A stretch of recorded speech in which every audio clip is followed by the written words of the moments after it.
मैंने एक कमेंट किया, 2 words, and the comment section became a masterclass in how people hide behind religion. You know how religion becomes a costume to hide inhumanity, misogyny, and thoughts they won't dare to say if logic prevails. The video was about Vishnu, the multiverse, cosmic oneness, the idea that everyone and everything is connected to something infinite and eternal. Beautiful concept. Now it's defenders, the defenders of the infinite, boundless universe, completely lost it, hurling slurs that added to my vocabulary, life threats, misogyny, a mob, the whole shenanigan, all hiding behind the cloak of religion. Irony so thick that it's almost poetic. Ancient Indian philosophy, the very tradition they're claiming to defend, was built on tark, rigorous debate, skepticism, the willingness to be questioned. Adi Shankaracharya didn't build Advait Vedant by abusing his critics. He argued with them. Science works the same way. A hypothesis doesn't crumble under scrutiny. If it's true, it survives it. This tradition was built on rigorous debate and questioning, not uncovering your worst impulses with a tilak and Jai Shri Ram. So let me say the quiet part out loud. If your belief system crumbles at a basic jibe, if you have to threaten, abuse, and completely dehumanize a stranger just to make your point, then maybe your profound eternal philosophy wasn't so strong to begin with. Strong beliefs don't need bodyguards. What we see in these comment sections is not spirituality. It's ego wearing spirituality's clothes. क्योंकि जो इंसान एक stranger को abuse करके cosmic oneness की बात करता है, वो ब्रह्मांड से नहीं, सिर्फ अपने ego से connected है. Because the philosophy they're claiming to defend, Shankaracharya's Advait Vedant, literally preaches that if you're truly one with Brahman, you don't need to announce it, argue it, or protect it. You just are it.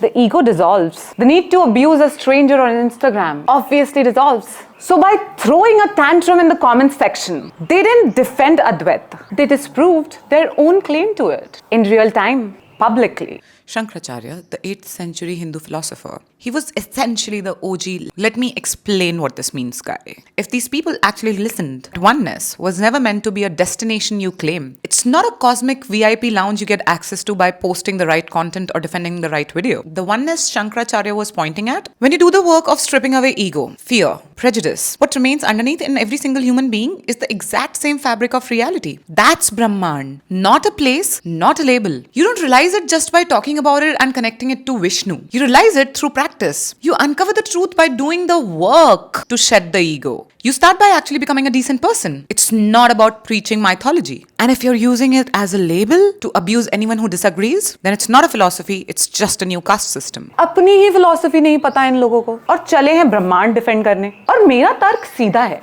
पहले इंसान बनो, फिर ब्रह्मांड के साथ एक बन जाना।